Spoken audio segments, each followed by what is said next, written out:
আরিয়াদহ কাণ্ড, জয়ন্ত সিং থেকে তার শাগরেদ প্রসেনজিৎ ওরফে লালটুর গ্রেপ্তার এবং এলাকায় যেভাবে তার খবর করতে গিয়ে মার খেলেন সাংবাদিকরা, সেই সমস্ত খবরই তুলে ধরবো আপনাদের সামনে। তবে শুরুতেই দেখাবো প্রাসাদোপম বাড়ি, অট্টালিকা বললেও কম হবে। সেই জয়ন্ত সিং এর বাড়ির দরজায় মুহূর্তে আপনারা দেখতে পাচ্ছেন মেন গেট। এক চিলতে গোয়াল ঘর ছিল, বিহার থেকে এসে শুরু করেছিল গোয়ালের ব্যবসা এবং দুধের ব্যবসা। এক চিলতে গোয়াল ঘর ছিল যে পুকুরের পারে, সেই পুকুরেরই অর্ধেকটা অংশ বুঝিয়ে ধীরে ধীরে তৈরি হয়ে গেল প্রাসাদোপম বাড়ি। এবং এক চিলতে গোয়াল এবং দুধের ব্যবসা থেকে আজ কোটি কোটি টাকার মালিক এবং এই বাড়ি। আর এই বাড়িটি যে জায়গার উপরে দেখছেন, এটি কোনো জমির ওপর বাড়িটি তৈরি হয়নি, একেবারে দিনে দুপুরে চোখের সামনে পুকুরে কার্যত যে সমস্তভাবে পুকুর বোঝানো হয় সেই সমস্ত গার্বেজ ফেলে সেখানকার পুকুর বুঝিয়ে প্রাসাদোপম বাড়ি। গোটা এলাকায় এই বাড়ি কার্যত যেন জলজল করছে, মাথা তুলে দাঁড়িয়ে আছে। এলাকার সকলে এখন ধীরে ধীরে মুখ খুলছেন, বলছেন সবটা সবাই জানে, পুকুর বুঝিয়ে হয়েছিল বাড়ি, কিন্তু কেউ সেই সময় কথা বলেনি। কেন?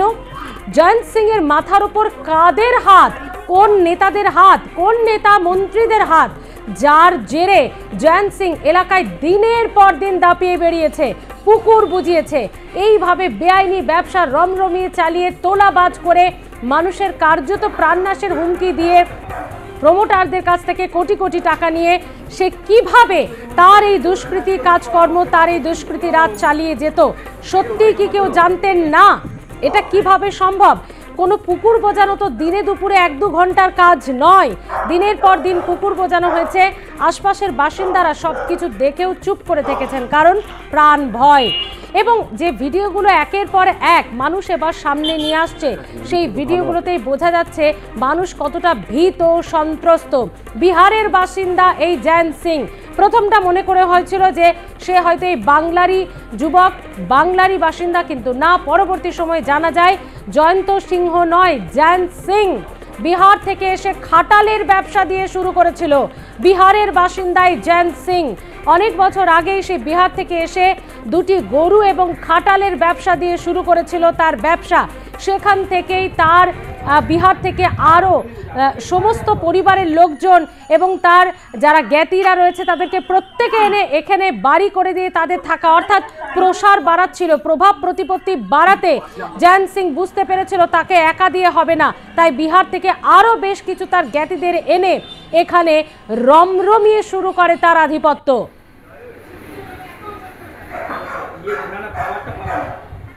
প্রাক্তন কাউন্সিলর, তার সাথে আমরা কথা বলেছিলাম, দেবাশিস মহাপাত্র, তিনি জানিয়েছেন সেই সময় যে জয়ন্ত সিং পুকুর বোঝাচ্ছে সেটা জানতেন সকলেই, কিন্তু কোনো পদক্ষেপ করা হয়নি। কেন, কি বলছেন শুনুন।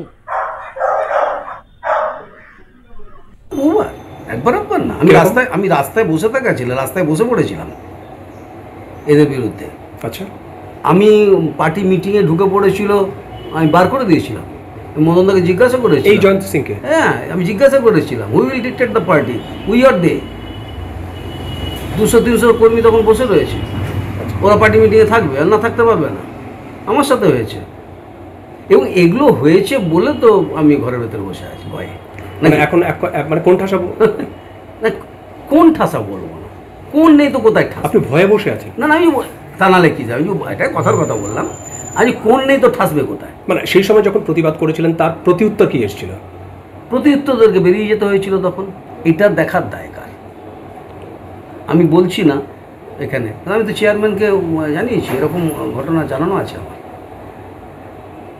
এরকম ঘটনা যে আমার জানানো নেই, আমার অফিসিয়ালি জানা, আমাদের কাউন্সিলর নেই, কাউন্সিলর মারা গেছে, তো দেখার দায়িত্ব কার? এই বাড়িটা কতদিনের মধ্যে হয়েছে? রিসেন্টলি, এখনো কমপ্লিট হয়নি, বছর 3 এখনো আন্ডার কনস্ট্রাকশন বলা যায়, কমপ্লিট না, এখনো কেউ থাকে না ওখানে। প্রাক্তন কাউন্সিলর বক্তব্য আপনারা শুনলেন যে তখন বেরিয়ে যেতে হয়েছিল, অর্থাৎ তিনি এর প্রতিবাদ করেছিলেন। কেন পুকুর বোঝানো হবে, কেন বেআইনিভাবে এই বাড়িটি তৈরি করা হবে? এই যে প্রাসাদোপম বাড়িটি দেখছেন, সেটি তো 1 ঘন্টা 1 দিনের বিষয় নয়, দিনের পর দিন এখানে নির্মাণের কাজ হয়েছে এবং সকলে সবটা জানতো। পুরসভা, এলাকার পুরসভা সবটাই জানতো, চেয়ারম্যানের কথাও তিনি বললেন যে সবটা জানতো, কিন্তু প্রতিবাদ করে তাকে এক ঘরে হয়ে যেতে হয়েছে। এবার সাংবাদিকরা কার্যত সেখানে আজকে যায় এবং সেখানে গিয়ে খবর সংগ্রহ করতে গিয়ে তাদেরকেও সেখানে হেনস্থার মুখে পড়তে হয়েছে।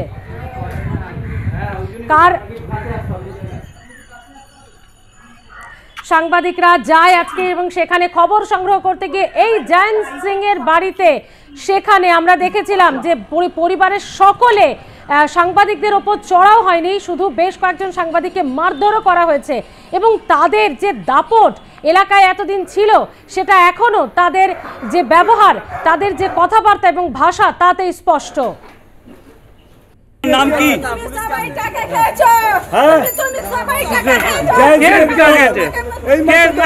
ছিল এখন সুস্থ হয়ে গেল। সুস্থ হয়ে গেল। আমি তুমি একা একা কথা বলে লাভ কি আছে?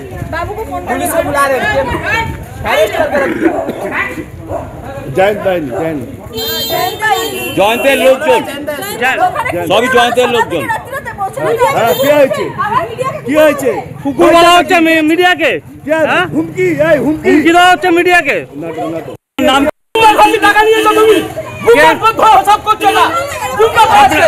সাংবাদিকদের উপর আক্রমণ, আপনারা দেখছেন সাংবাদিকদের উপর আক্রমণ সেট করা হচ্ছে। ছবি তুলতে গেলে পরে সাংবাদিকদের উপর আক্রমণ। কেন গলিতে ঢুকবে না কেন? গলিতে ঢুকবে না কেন? সরকারি রাস্তায় মিডিয়া যাবে না কেন? সাংবাদিকদের উপর আক্রমণ কে ঢুকেছে?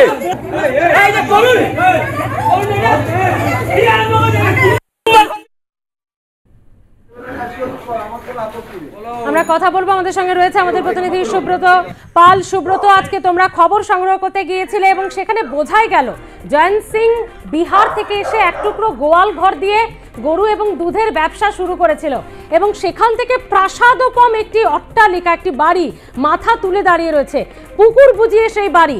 এক আধ দিনে তো সেই বাড়িটি হতে পারে না, অর্থাৎ প্রশাসনিক কর্তা ব্যক্তিরা যে সবটা জানতো তা পরিষ্কার।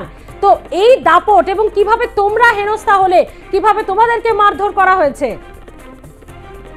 দেখো স্মৃতি, তোমাকে প্রথমে জানিয়ে রাখি, আমরা প্রথম দেখিয়েছিলাম যে এই জয়ন্ত সিং কি করে জায়েন্ট সিং এ পরিণত হলো। আমরা আজকে প্রথম থেকে সকাল থেকেই দর্শকদের জানিয়েছিলাম যে এক চিলটে ঘর থেকে রাজপ্রাসাদ সম যে দুধে সাদা বাড়ি, সেই বাড়ি কি করে তৈরি হলো। আমরা সেটা দেখিয়েছি যে এক পুকুর ভরাট করে, অর্থাৎ একটা ফাঁকা জমি ছিল, সেই জমিতে বাচ্চারা খেলাধুলা করতো, সেই জমিটিকে প্রথমে দখল করা হয়।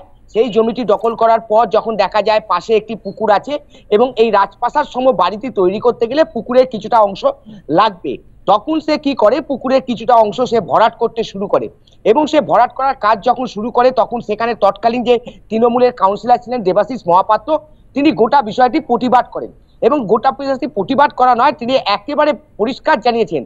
কামারহাটি পৌরসভায় তিনি লিখিতভাবে অভিযোগ করেছেন, এমনকি চেয়ারম্যানকেও তিনি পুরো বিষয়টি জানিয়েছেন, কিন্তু কোনো একটা অজ্ঞাত কারণে পুরো বিষয়টি কিন্তু একবারে সকলের চোখ বন্ধ করে দিয়ে একেবারে রাজপ্রাসাদ সম বাড়িটি কিন্তু তৈরি করে কিন্তু জয়ন্ত সিং। আমরা সেই বাড়ির ছবি তুলেছি এবং সেই বাড়ির ছবি কিন্তু আমরা দর্শকদের দেখিয়েছি। আমরা দেখাতে চেয়েছিলাম যে কোথা থেকে কোথায় এসছে, অর্থাৎ কোন বাড়ি থেকে আজকে জয়ন্ত সিং এর এই বাড়ি।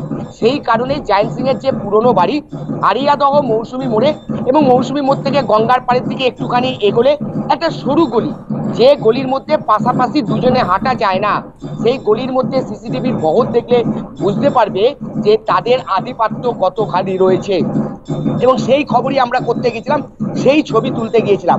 যখন আমরা তার পুরনো বাড়ির ছবি যখন আমরা তুলতে যাচ্ছি তখন জয়ন্ত সিং এর পরিবারের লোকজন একেবারে মারমুখী হয়ে সাংবাদিকদের উপর তেড়ে আসেন, তাদেরকে গালিগালাজ করেন। শুধু গালিগালাজ নয়, বলা হয় যে এটা দালাল, এরা কারোর থেকে পয়সা নিয়ে জয়ন্ত সিংকে ফাঁসানোর চেষ্টা করছে। প্রশ্ন উঠতে শুরু করে যে ঘরের ছেলে যার একের পর এক অপরাধ প্রকাশ্যে আসছে, তাকে আড়াল করার জন্য কেন তার পরিবারের লোকজন এইভাবে ঝাঁপিয়ে পড়লেন। আর যদি আমরা ধরে নিই তার পরিবারের লোকজন যেটা বলছে সেটা সত্য, জয়ন্ত সিং কোনো অন্যায় করেনি বা জয়ন্ত সিং কোনো অন্যায় করতে পারে না, তাহলে যে ক্লাবের ভিডিও প্রকাশ্যে এসছে সেই ক্লাবের একেবারে প্রধান পথে রয়েছে জয়ন্ত সিং, তাহলে জয়ন্ত সিং কেন সেই ভিডিও পুলিশ প্রশাসনের হাতে তুলে দিল না, বা যারা এই অন্যায় কাজ করেছিল তাদেরকে কেন পুলিশের কাছে ধরিয়ে দিল না। আমরা ওখানকার মানুষের সাথে কথা বলে জানতে পেরেছি যে জয়ন্ত সিং এবং তার অনুগামী যারা রয়েছে হয়েছেন। এবং আরো একটি নারকীয় যে ভিডিও, যেটার জন্য প্রসেনজিৎ দাস লালটু গ্রেপ্তার হয়েছে, যার 6 দিনের আজকে পুলিশি হেফাজত হয়েছে, সেই নারকীয় ভিডিও এরা তৈরি করতো শুধুমাত্র অপর মানুষকে ভয় দেখানোর জন্য। অর্থাৎ এই ভিডিওটি তারা প্রকাশ্যে আনতেন, প্রকাশ্যে এনে অপর মানুষকে দেখাতেন, যদি তাদের কথা না শোনে, তারা যে দাবি করছে সেই দাবি মতো টাকা যদি তাদের কাছে পৌঁছে না দেওয়া হয়, তাহলে তারও এই অবস্থা হবে। এই নারকীয় ভিডিওগুলো তারা সেই জন্যই তুলতো।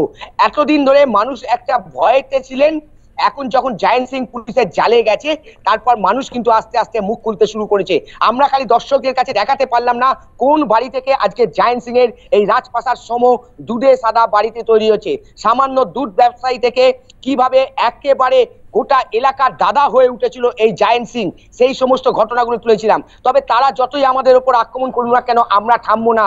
আগামীকাল আমরা আবারও নিয়ে আসবো এই জয়ন্ত সিং জায়েন্ট সিং হয়ে ওঠে এবং তার পেছনে কার হাত রয়েছে।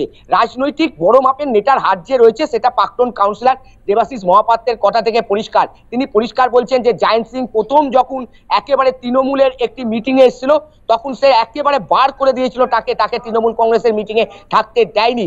কিন্তু দলের শীর্ষ নেতৃত্ব 3 থেকে 4 দিনের মধ্যে উল্টে দেবাশিস মহাপাত্রকে কোণঠাসা করে দিয়ে এই জায়েন্ট সিংকে কিন্তু দলে নিয়েছিল। এই কথা দেবাশিস মহাপাত্র বলছেন। দেবাশিস মহাপাত্র আরো বড় অভিযোগ করেছেন যে সেখানে যখন কাউন্সিলর ছিলেন, সেই কাউন্সিলর বাড়িতে যাওয়া, তাদের বাড়ির ওপর অত্যাচার করা, তালা দেওয়া, সমস্ত কিছু করেছিল জায়েন্ট সিং। সেই সময় দল বা দলের যারা দায়িত্বে ছিলেন তারা যদি একটু কঠোর পদক্ষেপ নিত, তাহলে কিন্তু আজকে জায়েন্ট সিং হতো না এবং আড়িয়াদহের মানুষকেও এইভাবে অত্যাচার সহ্য করতে হতো না। একজন কাউন্সিলর প্রকাশ্যে যখন, প্রাক্তন কাউন্সিলর যখন প্রকাশ্যে দলের বিরুদ্ধে বলছে, তখন বোঝাই যাচ্ছে যে দলের শীর্ষ নেতৃত্বের হাত ছিল। আজকে শীর্ষ নেতৃত্ব যতই তারা তাদের যে গা ছেড়ে দেওয়ার একটা চেষ্টা করুক না কেন, সেটা কোনো অবস্থাতেই সম্ভব নয়। কারণ একের পর এক ভিডিও, একের পর এক ছবি যেভাবে প্রকাশ্যে এসছে, যে কামারহাটির বিধায়ক মদন মিত্রের সাথে কতটা ঘনিষ্ঠ ছিল। মদন মিত্র যতই বলুক না কেন, আমার সাথে ঘনিষ্ঠ থাকলেও, আমি ঘনিষ্ঠতা ছবি থাকলেও আমি তাকে ঘনিষ্ঠভাবে চিনি না বা আমার সাথে ঘনিষ্ঠ সম্পর্ক নেই। মদন মিত্র যাই বলুক না কেন, একের পর এক ছবি আসা। এবং সব থেকে বড় কথা, দেবাশিস মহাপাত্রের কথা থেকে পরিষ্কার যে এই জায়েন্ট সিং এর পেছনে কার হাত রয়েছে, কার মদতে আজকে জয়ন্ত সিং জায়েন্ট সিং এ পরিণত হয়েছে। এবং এই জায়েন্ট সিং হয়ে ওঠার পেছনে গডফাদারদেরও অনেক বড় ভূমিকা আছে বলছেন এলাকাবাসীরা। তো সেই গডফাদারদের কি নাম উঠে আসছে, কাদের সঙ্গে ওঠা বসা, কাদের কাছ থেকে এই প্রশ্রয় পেয়ে জয়ন্ত সিং একেবারে পুকুর বুঝিয়ে এরকম প্রাসাদোপম বাড়ি করে ফেললো।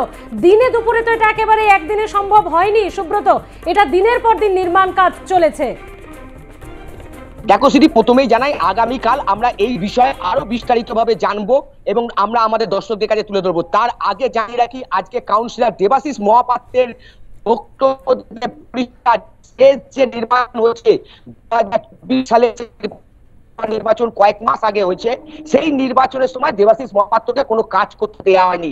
তাকে ঘরের কোণে বসে রাখা হয়েছিল এবং তার অঞ্চলে কাজ করেছিল কারা, এই জায়েন্ট সিং এর মতো নেতারা। তাহলে যারা নির্বাচনের সময় কাজ করলো, যারা শেষ লোকসভা নির্বাচনে জেতালো তৃণমূল কংগ্রেসকে, এখন তারা কি করে বলতে পারেন যে আমরা জায়েন্ট সিংকে চিনি না, জায়েন্ট সিং এর সাথে আমাদের কোনো সম্পর্ক নেই?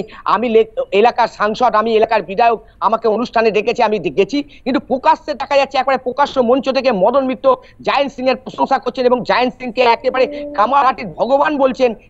তিনি আজকে বলছেন যে আমি চিনি না, তার সাথে সম্পর্ক নেই। যতই ঝেড়ে ফেলার চেষ্টা করুক না কেন, এলাকার সাধারণ মানুষ হয়তো ভয়তে মুখ খুলছেন না, কিন্তু আজকে দলের প্রাক্তন কাউন্সিলর যেভাবে বলেছেন, তার থেকে কিন্তু একটা পরিষ্কার এই জায়েন্ট সিং এর মাথায় এই ধরনের মানুষদের হাত ছিল বলেই এই জায়েন্ট সিং কিন্তু আজকে জয়ন্ত সিং থেকে জায়েন্ট সিং এ পরিণত হয়েছে এবং তার সাম্রাজ্য বিস্তার করেছে। এবং শুধুমাত্র সাম্রাজ্য বিস্তার নয়, গোটা আড়িয়াদহের মানুষের একেবারে টাস হয়ে উঠেছিল এই জায়েন্ট সিং। এবং মানুষের উপর অত্যাচার, কোনো প্রতিবাদ করতে না দেওয়া, প্রতিবাদ করলে প্রাণনাশের হুমকি, ক্লাব ঘরে ডেকে এনে এইভাবে অত্যাচার করা, এই সমস্ত ভিডিওগুলো একে একে আসার পর তাকে গ্রেপ্তার এবং মানুষ কিছুটা অভয় পেয়ে এবার মুখ খোলা শুরু করেছে। এখন দেখার এই জায়েন্ট সিংরা যারা দিনের পর দিন তোলা তুলেছে, কোটি কোটি টাকার ব্যবসা করেছে, মানুষকে ভয় দেখিয়ে প্রাণনাশের হুমকি দিয়ে, সেই টাকা তাহলে যেত কোথায়, কারা নিত, কারদের জন্য এই প্রশ্রয়টা, এই তোলাবাজদের প্রশ্রয় দিয়েছে কারা? এই জবাব তো মানুষকে অবশ্যই দিতে হবে। আপাতত ধন্যবাদ সুব্রত। জায়েন্ট সিং এর রাতারাতি নয়, একেবারে দিনে দুপুরে বলা যেতে পারে এই প্রাসাদোপম বাড়ি তৈরি হওয়া। এবং জায়েন্ট সিং এই বাংলার বাসিন্দা নয়, বিহার থেকে এসে শুরু করেছিল দুটি গরু কিনে এক চিলতে একটা ছোট্ট খাটাল ঘর দিয়ে। সেই খাটাল ঘর যে জমির উপরে ছিল তার পাশেই ছিল একটি খেলার মাঠ। প্রথমে সে খেলার মাঠটি দখল করে, খেলার মাঠ দখল করার পর সেখানেও তার লোভ থামেনি, পাশে থাকা পুকুর বুঝিয়ে এই প্রাসাদোপম বাড়ি তৈরি করে এবং সেটাতে প্রশ্রয় রয়েছে স্থানীয় পুরসভার, বলছেন প্রাক্তন কাউন্সিলর।